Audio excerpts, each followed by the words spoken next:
दोस्तों, आप सबने गवर्नमेंट को काम करते हुए देखा होगा, आपने ब्यूरोक्रेट्स को काम करते हुए देखा होगा, ऑर्गेनाइजेशन, कंपनीज, इन सबको काम करते हुए देखा होगा। इनफैक्ट आप में से कई लोगों के जो पेरेंट्स हैं या आपका खुद का भी पर्सनल बिजनेस होगा, पर्सनल काम होगा, तो क्वेश्चन ये उठता है कि यार ये ऑर्गेनाइजेशन काम कैसे करता है।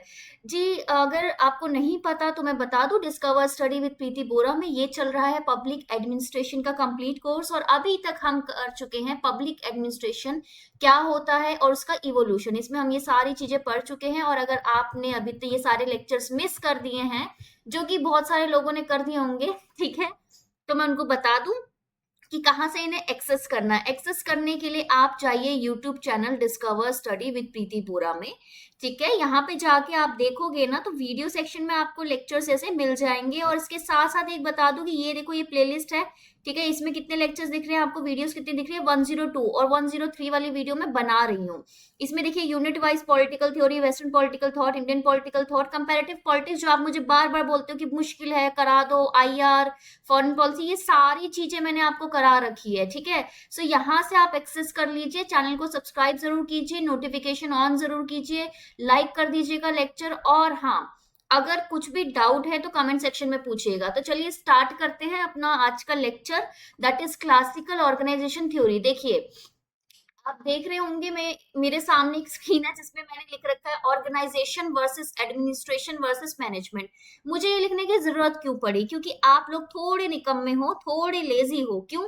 मैंने ये क्वेश्चन फर्स्ट लेक्चर में पूछा था आपके पब्लिक एडमिनिस्ट्रेशन की, और अभी चल रहा है पब्लिक एडमिनिस्ट्रेशन का थर्ड लेक्चर, और किसी ने मुझे इसका आंसर नहीं दिया। ठीक है, सो मैंने सोचा चलो थोड़ा सा शॉर्ट में मैं ही आपको कुछ बता दूं, फिर क्या पता आप मुझे लॉन्ग में एक अच्छा सा आंसर मुझे कमेंट सेक्शन में लिख के दे दे। ठीक है, तो देखिए पहले हम देख लेते हैं कि आज के लेक्चर में हम पढ़ेंगे क्या। ठीक है, क्लासिकल ऑर्गेनाइजेशन थ्योरी पढ़ रहे हैं कि ऑर्गेनाइजेशन पारंपरिक रूप से कैसे काम करते थे, और इस ये जो थ्योरी है इसमें धीरे धीरे चेंजेस भी आएंगे, लेकिन हम वो चेंजेस बाद में पढ़ेंगे। ठीक है ना, सो इसमें हम देखेंगे, देखो कि क्या इसके अब अलग अलग एलिमेंट्स हैं, और एलिमेंट्स को पहले हम पिक्चर्स की तरफ या डायग्राम्स की वजह हिसाब से समझने की कोशिश करेंगे। और जब ये हो जाएगा, इसमें आपने कई टॉपिक्स देखे होंगे जो यूजीसी नेट में बार बार पूछे जा चुके हैं, जैसे स्पैन ऑफ कंट्रोल हो गया आपका, ये डेलीगेशन ऑफ अथॉरिटी हो गया, स्केलर फंक्शनल, ये जो आपको गैंग प्लैंक दिख रहा है, ठीक है, अपवर्ड डाउनवर्ड कम्युनिकेशन हो गया। ठीक है, ये सारी चीजें आपने बार बार यूजीसी नेट में क्वेश्चंस बार बार आए हैं, तो बहुत ही इंपॉर्टेंट आपका लेक्चर रहने वाला है ये। इसके बाद हम ये पूरा, इसके एलिमेंट्स क्या है, प्रिंसिपल्स क्या है, और ये कौन कौन से इसके प्रोपोनेंट है, कौन कौन इस और पूरी और थ्योरी को सपोर्ट करते हैं, वो भी मैंने यहाँ पे लिख रखा है।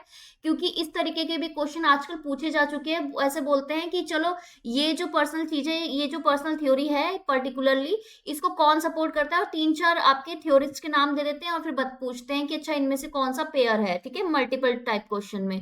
और हम ये देखेंगे हेनरी फेयोल का क्या कंट्रीब्यूशन रहा है, और हेनरी फेयोल जब हम डिस्कस करते हैं तो नियो ऑर्गेनाइजेशन, जो नियो क्लासिकल ऑर्गेनाइजेशन थ्योरी, उसकी तरफ हमारा पूरा अटेंशन डाइवर्ट हो जाएगी। तो चलिए स्टार्ट करते हैं। जिसने अभी तक लाइक नहीं किया, लाइक कर दो, और कोई भी डाउट हो ना तो पूछो, और प्लीज यार पार्टिसिपेट किया करो, जो क्वेश्चन पूछा गया उसका आंसर दिया करो। देखो तीन चीजें होती है, एक तो होता है हमारा ऑर्गेनाइजेशन जिसको हिंदी में हम बोलते हैं संगठन, एक होता है हमारा मैनेजमेंट जिसको हिंदी में हम बोलते हैं प्रबंधन, और तीसरा होता है एडमिनिस्ट्रेशन, दैट मीन्स प्रशासन। ठीक है, आपकी वजह से कि आपको कंटेंट अच्छे से दिखे, आपको अच्छे से सारी चीजें समझ में आए, तो मैंने वीडियोस भी हटा दी, मैंने अपनी वीडियो हटा दी कि ठीक है यार, थोड़ा कंटेंट दिख जाए लोगों को। तो बेसिकली इन तीनों में से अगर मैं बात करूं तो आपको क्या चीज दिखती है? हम देखते हैं ऑर्गेनाइजेशन, हमें लगता है कि अच्छा ये एक संगठन है। जब मैं संगठन बोलती हूँ, जैसे ही मैंने संगठन बोल दिया, तो कहीं ना कहीं मैं उसका फॉर्मल यानी कि औपचारिक स्ट्रक्चर की बात कर रही हूँ, संरचना की बात कर रही हूँ। यानी कि अच्छा यार, कुछ तो फॉर्मल ऐसी चीज है कि कुछ चीज बन रखी है जो लोगों को अनेबल कर रही है, ठीक है, सक्षम बना रही है क्या करने के, काम साथ में करने के। फॉर एग्जाम्पल, अगर मैंने ये सीरीज चला दी, ठीक है, मैं अनरिलेटेड एग्जाम्पल दे रही हूँ कि चलो मैंने ये सीरीज चला दी कि पब्लिक एडमिनिस्ट्रेशन मैं आपको पढ़ाऊंगी, ठीक है, तो मैं रोज एक एक लेक्चर डाल रही हूँ और फिर मैं बोल रही हूँ जिसके पास भी ऑल यूनिट नोट्स है। देखो आपको पता होगा या नहीं होगा, मेरा जो ऐप है डिस्कवर स्टडी की जो ऐप है, उसमें ऑल यूनिट नोट्स अपलोडेड है। ठीक है ना, वहां पे सब कुछ बहुत ही डिटेल में दे रखा है, हर एक जो यूनिट है उसमें हर एक चैप्टर। ठीक है, तो मैंने आपको बोल दिया, तो मैंने जैसे लेक्चर डाला तो जिनके पास जिन्होंने भी वो परचेज कर रखे उन्होंने फटाफट से तुरंत से पढ़ लिए वो। तो एक तरीके से हमारा क्या हो रखा है, हमारा एक पूरा फॉर्मेट बन रखा है कि अच्छा चलो हम इस तरीके से तैयारी करेंगे। वैसे ही एक ऑर्गेनाइजेशन होता है, एक बिजनेस होता है कि चलो ठीक है ये बिजनेस है, सपोज कि गाड़ी के टायर से संबंधित है, या फिर कोई बिजनेस है सपोज कि बुक से रिलेटेड है। तो उसमें पता है कि अच्छा बुक से रिलेटेड है तो कुछ फॉर्मल राइटर्स एडिटर्स वगैरह ये सब चाहिए होंगे, टायर का अलग टेक्निकल आपकी रिक्वायरमेंट होगी। तो यानी कि एक फॉर्मल स्ट्रक्चर बना होता है कि ठीक है जो लोगों को काम करने में हेल्प करता है, दैट इज ऑर्गेनाइजेशन। अब दूसरा आता है मैनेजमेंट। मैनेजमेंट क्या है कि यार ठीक है मैंने एक संगठन तो बना दिया, लेकिन उस संगठन में क्या प्रोसेस होगी, क्या काम होगा, किस तरीके से आप डायरेक्ट करोगे लोगों को, किस तरीके से एक्टिविटीज होंगी, किस तरीके से आप उन्हें कंट्रोल करोगे, वो सारी चीजें। ठीक है, और ये सब क्यों करना है, क्योंकि ऑर्गेनाइजेशन जब मैंने सोचा था कि चलो मैं ये ऑर्गेनाइजेशन बनाऊंगी या बनाऊंगा, तो आपके दिमाग में कुछ ना कुछ गोल्स या ऑब्जेक्टिव्स होंगे कि अच्छा यार ये पूरा करना है इसलिए मुझे ये ऑर्गेनाइजेशन बनाना है। ठीक है, तो उसको पूरा करने के लिए जो भी कार्य होंगे ना, जो भी काम होगा वो किस तरीके से मैनेज होंगे। ठीक है, वो किस तरीके से मैनेज होंगे, किस तरीके से काम हो पाएगा, वो सारा चीज आती है मैनेजमेंट यानी कि प्रबंधन के अंदर। और तीसरा होता है एडमिनिस्ट्रेशन। एडमिनिस्ट्रेशन क्या होता है, प्रोसेस, प्रक्रिया, जो काम हो रहा है। ठीक है, जो स्ट्रक्चर आपने ले डाउन कर रखा है कि अच्छा देखो कौन से कानून के जरिए काम होगा, कौन से प्रोसीजर फॉलो होंगे, ठीक है, कौन से स्टैंडर्ड्स फॉलो होंगे। ठीक है, ये सारी चीजें जो आपके प्रशासन में ऑर्गेनाइजेशन में क्या लेके आए, एफिशिएंसी लेके आए, इफेक्टिविटी लेके आए, यानी कि कुशलता पूर्वक होना चाहिए, सक्षम होना चाहिए आपका संगठन, प्रभावी होना चाहिए। ये कैसे आप अचीव करते हो, प्रोसेसेस के थ्रू कि काम करने की प्रक्रिया क्या है, और वो क्या होता है, वो आता है एडमिनिस्ट्रेशन के अंदर। अब ये जो तीन चीजें हैं ना, इनका आपको डिटेल्ड आपको डिफरेंस आपको पता होना चाहिए। मैंने अभी बहुत शॉर्ट में बताया है क्योंकि मेरे ये मतलब समझाने के बिना मैं आपको ऑर्गेनाइजेशन पढ़ा ही नहीं सकती। मैं आपको यही नहीं बता सकती कि ऑर्गेनाइजेशन, क्लासिकल ऑर्गेनाइजेशन थ्योरी में क्या बताऊंगी आपको जब आपको ऑर्गेनाइजेशन नहीं पता हो। तो चलिए अब स्टार्ट करते हैं। अब क्लासिकल ऑर्गेनाइजेशन थ्योरी आई। पहले तो मैंने आपको बताया था कि पब्लिक एडमिनिस्ट्रेशन अपने आप में ही स्ट्रगल कर रहा था एज अ सब्जेक्ट निकल के आने में। फिर धीरे धीरे उसके प्रिंसिपल्स बने। ठीक है, प्रिंसिपल्स बनने के बाद धीरे धीरे समझ में आया कि कौन कौन से और से फैक्टर्स है, जैसे ह्यूमन, ठीक है, वगैरह जो भी एंगल है जो कि इंपॉर्टेंट है इसको अच्छा एफिशिएंट बनाने में। अब ऐसे ही आपका निकल के आया कि शायद ऑर्गेनाइजेशन इंपॉर्टेंट होता है, लेकिन फिर धीरे धीरे जब हमें समझ में आ गया कि ऑर्गेनाइजेशन इंपॉर्टेंट है, तो हमें ये भी समझ में आ गया कि ऑर्गेनाइजेशन को समझने के लिए उसकी स्टडी करना जरूरी है। अब स्टडी करने में तो धीरे धीरे आपको पता है थ्योरी आएंगी कुछ ना कुछ। ठीक है, कुछ ना कुछ थ्योरी आएंगी, कुछ ना कुछ अप्रोचेस आएंगी। ठीक है, सो आई आपकी क्लासिकल ऑर्गेनाइजेशन थ्योरी। ये थ्योरी क्या बोलते हैं, ये थ्योरी ये बोलते हैं कि किसी भी ऑर्गेनाइजेशन के अंदर जो मैनेजमेंट है ना, जो जो उसका काम कैसे होता है, वो बेसिकली एक स्ट्रक्चरल कंस्ट्रक्ट है। स्ट्रक्चरल कंस्ट्रक्ट का मतलब क्या होता है कि जैसा मेरा ऑर्गेनाइजेशन का स्ट्रक्चर होगा, ठीक है, चाहे मेरे अब स्ट्रक्चर का मतलब क्या है, या फॉर्मल है या इनफॉर्मल है, ठीक है, ज्यादा लोग चाहिए, ठीक है, बड़ा है, स्मॉल स्केल है, मीडियम है, या फिर आपका लार्ज ऑर्गेनाइजेशन है, उस हिसाब से डिसाइड होगा कि उसका मैनेजमेंट कैसे होगा। ठीक है, और ये जो आपका मैनेजमेंट डिसाइड हो गया उसकी यूनिवर्सल एप्लीकेशन है कि किस टाइप के इश्यू होंगे, कैसा आपका प्रॉब्लम्स होंगी, वो सब वेरी करेगा। अब क्लासिकल ऑर्गेनाइजेशन थ्योरी को पढ़ने, डीप में पढ़ने की इसके क्या प्रिंसिपल हैं, क्या सिद्धांत है, वो पढ़ने से पहले मुझे कुछ टर्म्स आपको समझानी पड़ेगी जो कि बहुत ही महत्वपूर्ण हिस्सा है। 6 या 7 इंपॉर्टेंट एलिमेंट्स होते हैं क्लासिकल ऑर्गेनाइजेशन थ्योरी के, जिसमें से फर्स्ट है डिवीजन ऑफ लेबर। आप सभी को समझ में आ गया होगा कि पहले बहुत ही पुराने जमाने में क्या होता था, जो सारे जो कार्य है ना उसमें क्या होता था कि यार ठीक है एक पर्सन है, ठीक है, वही जाके 10-12 काम कर ले रहा है। लेकिन धीरे धीरे आपका होता है डेवलपमेंट। डेवलपमेंट क्यों होता है, क्योंकि धीरे धीरे टेक्नोलॉजी आई, ठीक है, टेक्नोलॉजी आई तो आपको समझ में आने लग गया कि अच्छा ठीक है यार, ये टेक्नोलॉजी है, तो आपको स्किल्स पे फोकस होने लग गया। अब स्किल्स पे फोकस होने लग गया तो हर एक पर्सन के ना ये जो काम है ना, ये डिवाइड हो गया। ऐसा नहीं हुआ कि सारे लोग एक ही काम कर रहे हैं, एक लोग सारे काम कर रहे हैं, नहीं। अब जैसे इसमें क्या हो गया, डिवीजन ऑफ लेबर हो गया। ये डिवाइड क्यों हुआ, सबसे पहली बात आती है कि ये डिवाइड क्यों हुआ। ये इसलिए डिवाइड हुआ ताकि आपकी जो परफॉर्मेंस है काम की, ठीक है, परफॉर्मेंस किसी भी ऑर्गेनाइजेशन में जो परफॉर्मेंस है काम की इंडिविजुअल वर्कर की, वो इंप्रूव हो। जैसे कि फॉर एग्जांपल अगर मैं हूं, मैंने आपको बोल दिया कि ठीक है, पॉल साइंस भी आप पढ़ो, इकोनॉमिक्स भी आप पढ़ो, ज्योग्राफी भी आप पढ़ो, ठीक है, हिस्ट्री भी आप पढ़ो, सारे सब्जेक्ट आप ही पढ़ो, तो आप सब चीजें ना थोड़ा थोड़ा ही कर पाओगे, मतलब ऊपर ऊपर से कर पाओगे, इतने अच्छे से नहीं कर पाओगे। लेकिन मैंने अब आपको बोल दिया कि ठीक है चंचल, आप पॉलिटिकल साइंस पढ़ो, ज्योति आप इकोनॉमिक्स पढ़ो, ठीक है, इस तरीके से मैंने ऐसे बोल दिया कि ठीक है, अब समझ लो मैंने आपको बोला कि मैं ज्योग्राफी पढ़ लेती हूँ, ठीक है, इस तरीके से मैंने अलग अलग पर्सन को, जैसे मैंने अनुराग को बोल दिया हिस्ट्री पढ़ लो। अब सबको ना मैंने काम बांट दिए, मैंने सब्जेक्ट बांट दिए। अब सबके पास ना पूरा टाइम होगा कि वो अपने सब्जेक्ट में अच्छे से इंप्रूवमेंट कर सके, एफिशिएंसी ला सके। वैसे ही ऑर्गेनाइजेशन में हर किसी के रोल डिसाइड हो गए, जैसे कि देखिए सबके अपने अपने रोल्स आपको दिख रहे हैं ना, इस तरीके से आपका रोल्स डिवाइड हो गए, डिसाइड हो गए based on division of work. कैसे कैसे डिवाइड हो गए, डिवीजन ऑफ लेबर या फिर डिवीजन ऑफ वर्क के बेसिस में। क्यों, ताकि स्पेशलाइजेशन आए। स्पेशलाइजेशन आएगी तो क्या होगा, तो परफॉर्मेंस अच्छी होगी, परफॉर्मेंस अच्छी होगी तो क्या होगा, एफिशिएंसी आएगी, ठीक है, आपका ऑर्गेनाइजेशन में जो आउटपुट है वो इंप्रूव होगा, ठीक है। तो ये पहला प्रिंसिपल आया, ठीक है। तो क्लासिकल ऑर्गेनाइजेशन थ्योरी जैसे जैसे इवॉल्व हुई तो उसमें सबसे पहले ये समझा गया कि कोई भी संगठन आ रहा है तो उसमें जो अलग अलग प्रकार की प्रोसेसेस हैं उसको हम अलग अलग लोगों को क्या क्या स्पेशलाइजेशन है उस हिसाब से रोल्स डिसाइड कर देने चाहिए। दूसरी बात आई डिपार्टमेंटलाइजेशन। डिपार्टमेंट देखे होंगे आपने, समझ लो आप गए हो आधार कार्ड बनाने, ठीक है, आप आधार कार्ड बनाने गए हो, ठीक है, तो वहां पे आपको बहुत सारे डिपार्टमेंट अलग अलग आपको सेक्शन मिले होंगे। जैसे कि एक आपको है कि चलो अपडेट कराना है तो एक पर्टिकुलर काउंटर नंबर 1 पे जाओ, ठीक है, न्यू बनवाना है तो काउंटर नंबर 2 पे जाओ, ठीक है, नया खो गया है इसको री इशू कराना है तो काउंटर नंबर 3 पे जाओ। ऐसे अलग अलग काउंटर देखे आपने, बैंक में भी अलग अलग काउंटर होते हैं, लोन के लिए अलग काउंटर हो गया, ठीक है, आप अगर चेक जमा कराना है उसके लिए अलग काउंटर हो गया, ठीक है, आपको अगर पैसे विड्रॉ कराने हैं उसके लिए अलग काउंटर हो गया, या फिर अगर आपको जनरली अगर आपको स्टॉक या फिर डीमेट अकाउंट खुलवाना है उसके लिए अलग काउंटर हो गया, ठीक है, इस तरीके से अलग अलग काउंटर होते हैं। तो इसको क्या बोलते हैं, डिपार्टमेंट। डिपार्टमेंट यानी कि अलग अलग डिफरेंट डिपार्टमेंट क्रिएट कर देते हैं ताकि हर एक डिपार्टमेंट एक एक्टिविटी पे फोकस करे, उस एक्टिविटी से संबंधित उसकी जॉब्स वगैरह पे स्पेशलाइजेशन हो, ठीक है।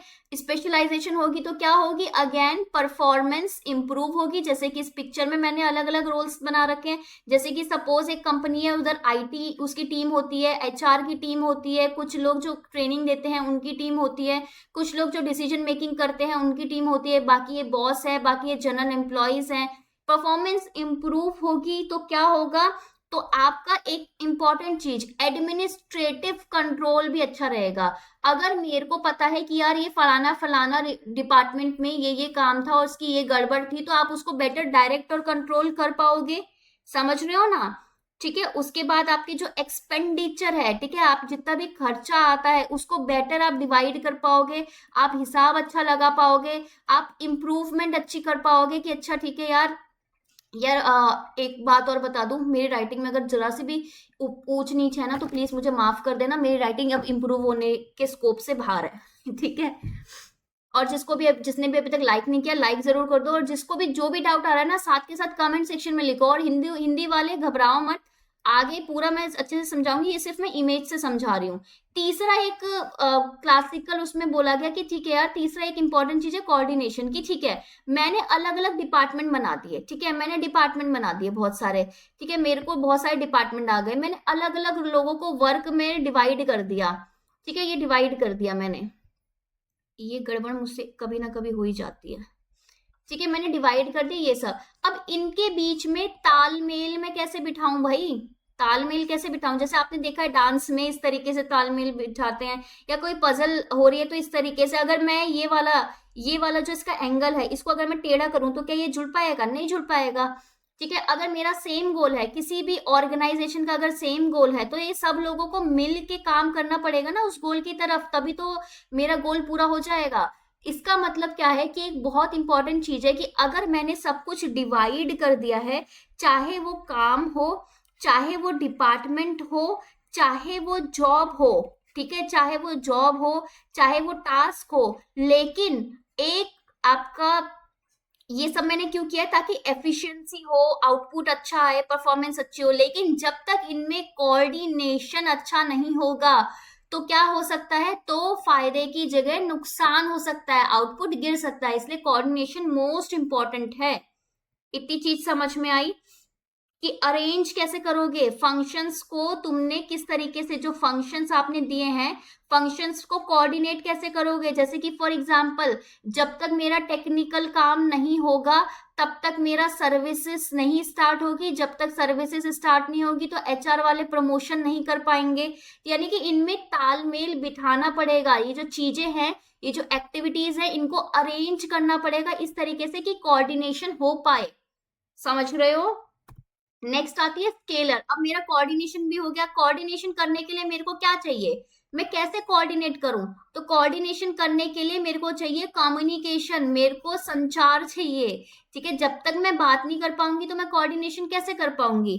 अभी तक देखो, एक बार हल्का सा रिकैप ले लेते हैं कि क्लासिकल ऑर्गेनाइजेशन थ्योरी में ये बोला गया कि ऑर्गेनाइजेशन को अगर हमें अच्छे से इंप्रूव करना है तो हर एक लेबर को हर एक स्पेशलाइज टास्क दो, अलग अलग डिपार्टमेंट बना दो, उस हिसाब से आपका एडमिनिस्ट्रेटिव कंट्रोल अच्छा होगा। और कंट्रोल अच्छा होने के लिए कोऑर्डिनेट करना है। लेकिन सबकी सुई एक चीज पर अटक जाती है कि कैसे कैसे ये सब चीजें आप कर पाओगे। तो कैसे का आंसर सिंपल है, आपका कम्युनिकेशन। अब कम्युनिकेशन में सबसे पहले ये हेडिंग वेडिंग सब हटा दो, इधर जो मैं लिख रही हूँ उस पर फोकस करो। हायरार्की। ठीक है, अब ऐसे तो नहीं होता ना कि जैसे कि सपोज कोई आप हो, ठीक है, मैं हमेशा एक एग्जांपल देती हूँ, बहुत ही अच्छा एग्जांपल है। जैसे कि कोई स्टूडेंट है, ठीक है, सपोज वो कॉलेज में है, ठीक है, और उसका अपने क्लासमेट के साथ कुछ कुछ पंगा हो गया। ठीक है, वो उसको चिढ़ा रहा था कि यार तू तो फेल हो जाएगा, ये हो जाएगा, वो हो जाएगा, और उसका कुछ पंगा हो गया। ठीक है, तो अगर इस स्टूडेंट का कुछ पंगा हो गया है तो क्या, मुझे बताओ, तो क्या ये सीधा डायरेक्टर के पास चले जाएगा? नहीं ना, सीधे डायरेक्टर के पास तो नहीं जाएगा। डायरेक्टर भी बोलेगा कि यार देखो, मैं डायरेक्टर हूँ इस यूनिवर्सिटी का, मैं वाइस चांसलर हूँ। सपोज डायरेक्टर हो गया या वाइस चांसलर हो गया, क्या ये सीधे इधर चले जाएगा? नहीं जाएगा, क्योंकि ये लोग उसको भगा देंगे, बोल देंगे ठीक है, हमें समझ में आता है तुम्हारे साथ गलत हुआ है, तुम्हारा पंगा हो गया अपने क्लासमेट के साथ, इसका मतलब ये तुमने इसके लिए किया क्या? तो स्टूडेंट बोलेगा मैं तो आपके पास आया, कह रहे अच्छा, तुम्हारे पास एक क्लास आपकी टीचर नहीं थी, क्लास टीचर थी, उनके पास जाते, अगर उधर बात नहीं बनती तो एचओडी के पास जाते, एचओडी पे बात नहीं पड़ती तो डीन के पास जाते, फिर जाके हमारे पास आते ना। ये तुम सीधे हमारे पास क्यों आए हो? तुमने कोशिश ही नहीं की कि तुम्हारा मसला यहाँ पे क्लियर हो जाए। इसका मतलब क्या था कि तुम में एटीट्यूड है, तुम सीधे हमारे पास आ गए, तुमको लगा कि हम लोग वेले बैठे हैं तुम्हारा काम सॉल्व करने के लिए। अब ये स्टूडेंट, चाहे ये, वैसे तो ये विक्टिम था, लेकिन दो डांट खा के एचओडी से वापस आ जाता है, मतलब ये वाइस चांसलर से डांट खा के ही वापस आएगा। ठीक है, इसका मतलब क्या समझ में आया? इसका मतलब ये समझ में आया कि हायरार्की इंपॉर्टेंट है भाई। हायरार्की क्या होता है कि यार देखो, अगर ये ऑर्गेनाइजेशन है और ये कंपनी के डायरेक्टर हैं, ठीक है, इन्होंने अपने नीचे बहुत सारे लोगों को अपॉइंट इसलिए किया है ताकि ये खुद बहुत सारा काम इनको ना करना पड़े। समझ में आ रहा है? जैसे कि इन्होंने अपने नीचे इनको हायर कर दिया, ठीक है, उसके बाद इन्होंने अपने नीचे अपनी इन वाले मैनेजर्स को हायर कर दिया। ठीक है, उसके नीचे आपके ये असिस्टेंट मैनेजर हायर हुए, ठीक है, फिर सुपरवाइजर हायर हुए, फिर जाके आपके एम्प्लॉयज आए। ठीक है, इस तरीके से। अब देखो, अब दो तरीके से कम्युनिकेशन हो सकता है, एक तो ये नीचे से ऊपर की तरफ और एक ऊपर से नीचे की तरफ। देखो, ये अपवर्ड कम्युनिकेशन यानी कि वन को अगर कुछ प्रॉब्लम होगी, इस एम्प्लॉय को कुछ प्रॉब्लम होगी तो ये अपने सुपरवाइजर को बोलेगा, इसके हाथ में बात होगी तो सॉल्व कर देगा, यही इसको इधर जवाब देगा। देखो, डाउनवर्ड कम्युनिकेशन ऐसी जवाब दे देगा।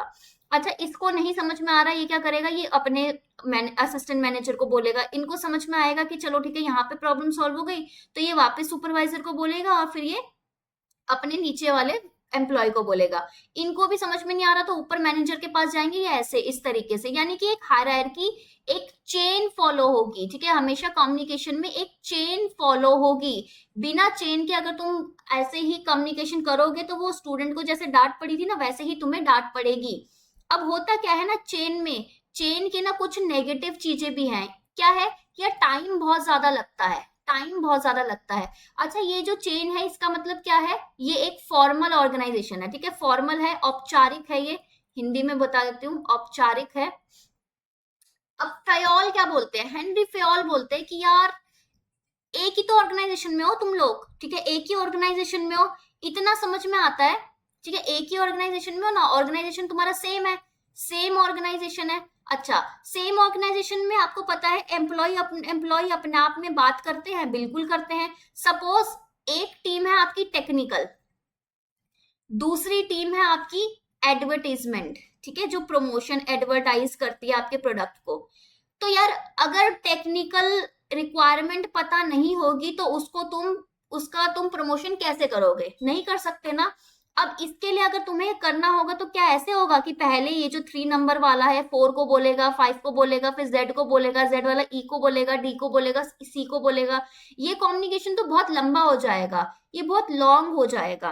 तो एक काम करो, तुम दो सेम लेवल पे, याद रखना हॉरिजॉन्टल कम्युनिकेशन की बात हो रही है, सेम लेवल की बात हो रही है। मैं सेम लेवल पे फोकस इसलिए कर रही हूँ कि आगे मैं आपको ग्रेप वाइन भी कराऊंगी जो कि डिफरेंट लेवल पे होता है।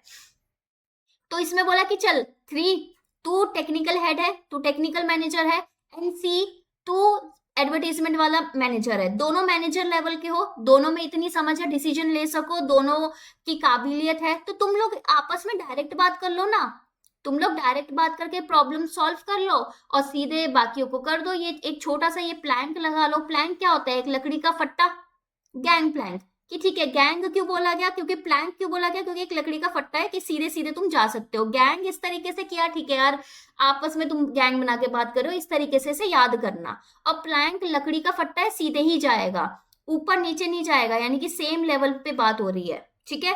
तो यानी कि कम्युनिकेशन इंपॉर्टेंट है। कम्युनिकेशन कैसे होता है, हायरार्की से होता है।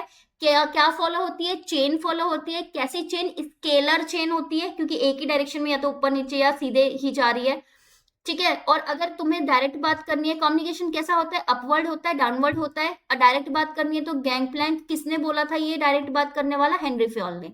इतनी चीज समझ में आ गई, आगे चलते हैं, ठीक है। अब 5th वाला, सपोज समझ लो ये 3 वाला पर्सन बीमार हो गया, 3 वाला पर्सन बीमार हो गया, तो यार ये तो बात ही नहीं कर पाएंगे आपस में, पूरा कम्युनिकेशन चेन में दिक्कत हो जाएगी। तो उस समय 3 क्या बोलेगा, 3 वाला बोलेगा कि देख मैं बीमार हो रहा हूँ, मैं छुट्टी पे जा रहा हूँ, ठीक है, मेरी तबीयत खराब है, मैं इल हूं, मैं बीमार हूं, ठीक है ना, मैं बीमार हूं। तो तू एक काम कर, 3 के नीचे क्या है, 2 है, 3 के नीचे 2 है, तो 3 ने 2 को मोस्टली चीजें सिखा ही रखी है। तो एक काम करना, मेरी जो ड्यूटीज है ना और मेरी जो रिस्पॉन्सिबिलिटीज है, ठीक है, तो थोड़ा सा तू संभाल लेना, क्योंकि मैं बीमार हूं, ठीक है। ये मैं बीमार का एग्जांपल इसलिए दे रही हूँ क्योंकि आपको अच्छे से समझ में आ जाएगा कि अगर देखो कोई छुट्टी पे जाता है तो अपना काम किसी को दे के जाता है ना, तो ऐसे क्या होता है, डेलीगेशन ऑफ अथॉरिटी क्या होता है कि टॉप लेवल जो मैनेजर्स हैं वो नीचे मिडिल लेवल पे, मिडिल लेवल लो लेवल पे, और लो लेवल आपके ऑपरेटिंग वर्कर्स पे इस तरीके से क्या करते हैं, अलॉट करते हैं वर्क। जब वर्क अलॉट होता है वो ऊपर से नीचे हो रहा है, ये ध्यान रखना।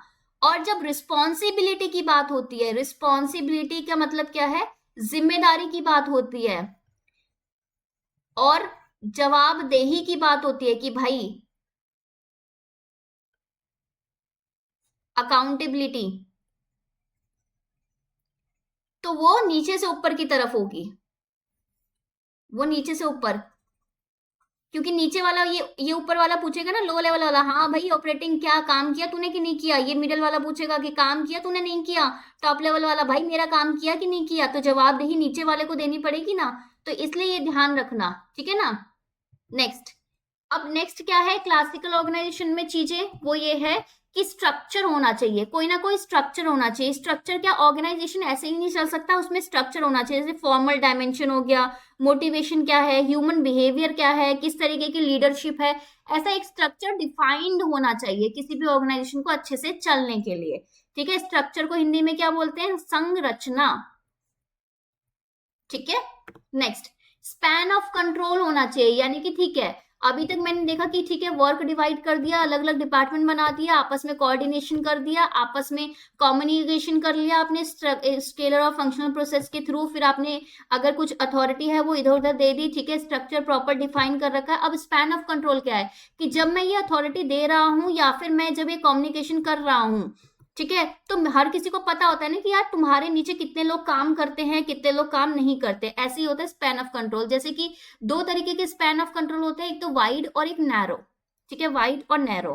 ठीक है, वाइड और नैरो से का मतलब क्या होता है? पहली बात, स्पैन ऑफ कंट्रोल का मतलब क्या होता है कि एक पर्सन के अंदर कितने लोग काम कर रहे हैं, कितने लोग काम कर रहे हैं, उन्हीं लोगों पे उसका कंट्रोल होगा।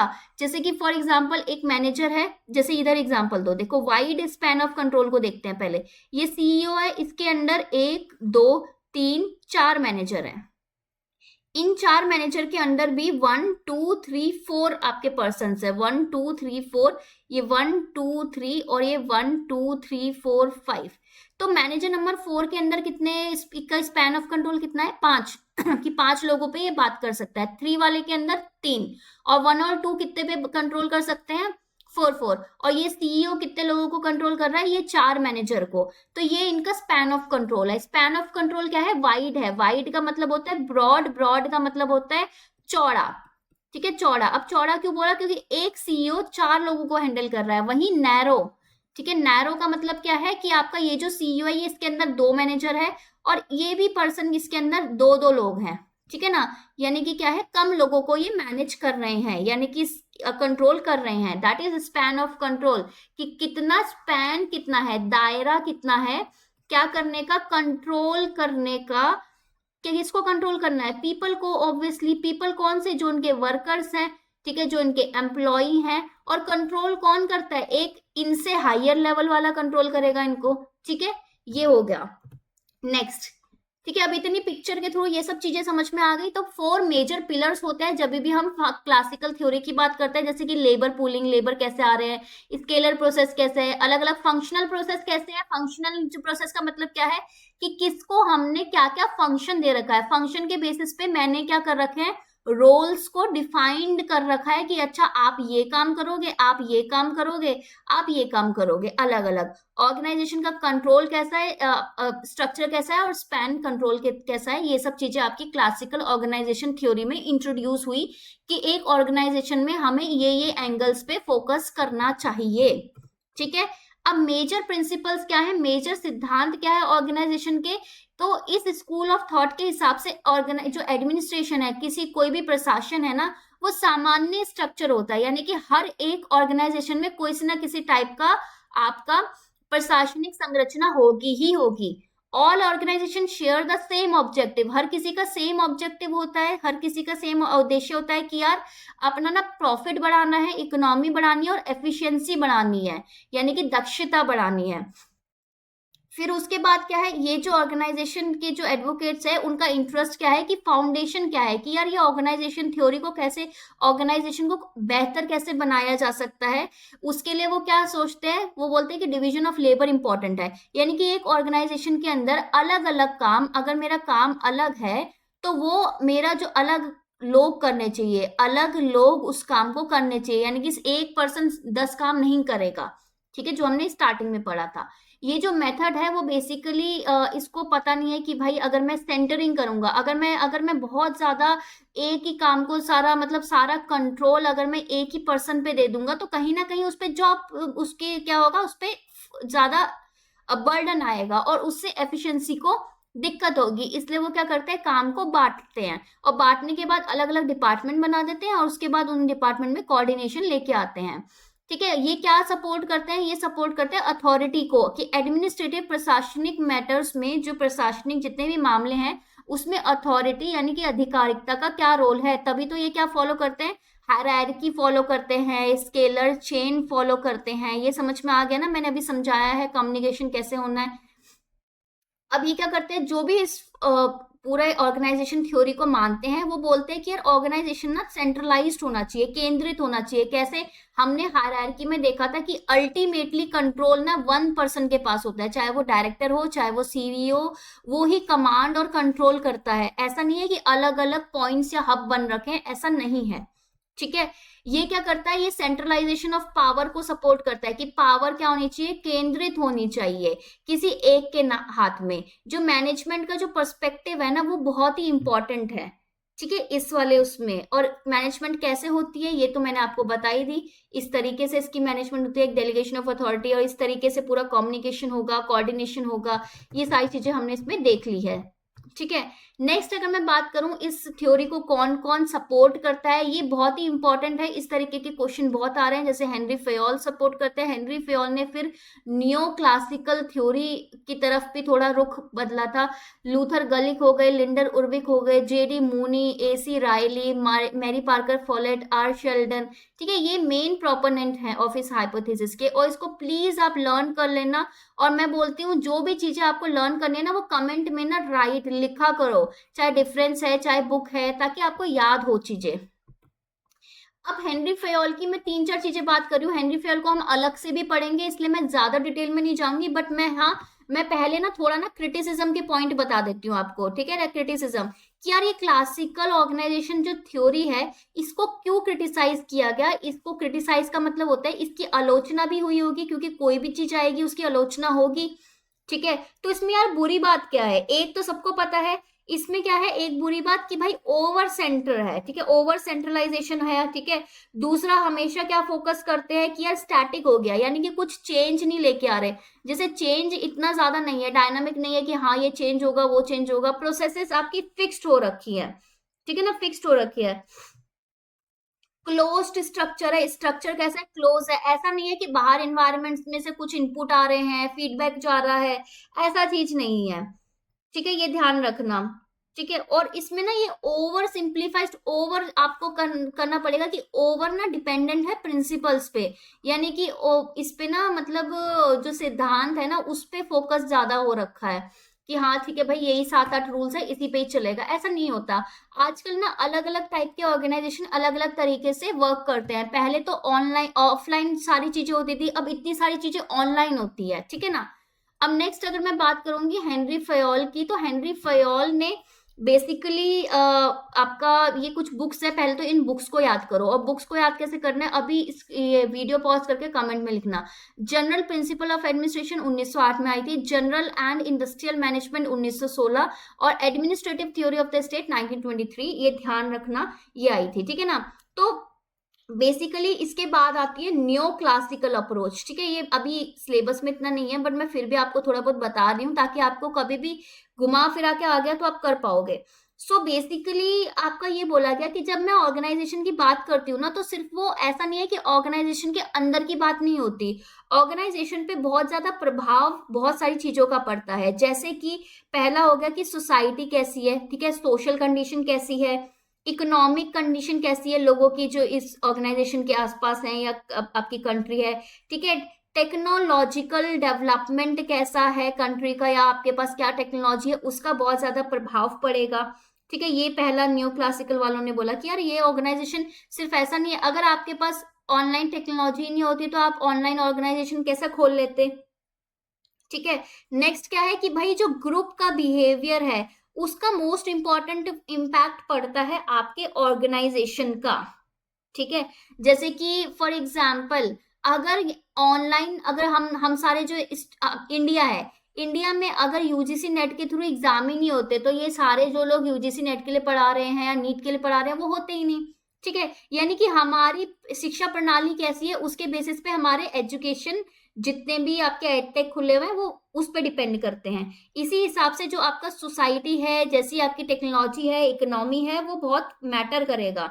ठीक है, कि कैसा आपका ऑर्गेनाइजेशन होने वाला है। यानी कि सिंपल सी बात है कि जो आपने सिंपल सिंपल इन प्रिंसिपल्स पे बोल दिया ना कि सिर्फ ऐसा होगा, क्लोज्ड होगा, बाहर से कोई लेना देना नहीं है, सेंट्रल होगा, चेंज नहीं होगा, इन सब पे हमेशा डिपेंड नहीं करता। हाँ, कई सारे कर सकते हैं लेकिन हमेशा ये चीज सही नहीं होगी। ठीक है, इतना याद रखना। ठीक है, हेनरी फेयल को हम बाद में डिटेल में पढ़ेंगे, ठीक है। सो अभी आप क्या करिए, आप चैनल को सब्सक्राइब जरूर कर दिए। चैनल में जो नोटिफिकेशन ऐसा बेल आइकन होगा ना, आई थिंक मैंने बेल सही बनाई है,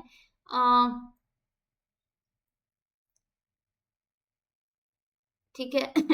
वो जरूर प्रेस कर दीजिएगा ताकि कभी भी वीडियो आए आपको पता चले। लाइक और टाइमिंग मैंने चेंज कर दी है, टाइमिंग आई थिंक 8:30 PM। अभी चलो देखती हूँ एक दो दिन, ठीक है, कि कब लोग ज्यादा फ्री होते हैं। लाइक कर दीजिएगा, कमेंट में अपने डाउट्स भी लिखिए, क्योंकि किसी भी स्टूडेंट की पहचान उसकी इंटेलिजेंस, आईक्यू कैसा है, कितना स्मार्ट है, वो तब होती है जब वो अच्छे डाउट्स पूछता है, क्वेश्चन पूछता है, नए फैक्ट्स देता है कि नहीं मैम आपने ये बताया, देखो मैं एक और नया फैक्ट लेके आया हूँ। बहुत अच्छी चीज है। शेयर कीजिए, शेयर करने से आपको पता चल जाएगा कि आपकी कंपटीशन जो भी है वो क्या सोचता है, कैसे कर रहे हैं काम, ठीक है। और आप सब्सक्राइब तो कर ही लीजिए, ठीक है, और सारी प्लेलिस्ट को एड्रेस कीजिए। अब इसके बाद देखो हमने सारा सब कुछ कर रखा है, सारा चीजें मैंने बना रखी है, अगर आप बात करोगे तो बहुत सारा काम कर रखा है। बट ये सब कब कराऊंगी मैं, जब आप शेयर करोगे, ठीक है ना। और आई होप कि आपको ये सब अच्छे से समझ में आओ, स्पेशली ये जो इमेज के हिसाब से समझ में आओ। ऐप डाउनलोड कर लेना, एक बार ये सारा पीडीएफ कंप्लीट हो जाएगी तो मैं ऐप में ये सारी चीजें अपलोड कर दूंगी, ठीक है ना, डिस्कवर स्टडी की। और एक और चीज मैं बता दूं, ऑल यूनिट नोट्स जरूर खरीद लो यार, ठीक है, मैंने डिस्क्रिप्शन में लिंक डाल रखा है, ऑल यूनिट नोट्स खरीद लो, बाकी लेक्चर्स आपके पास फ्री है।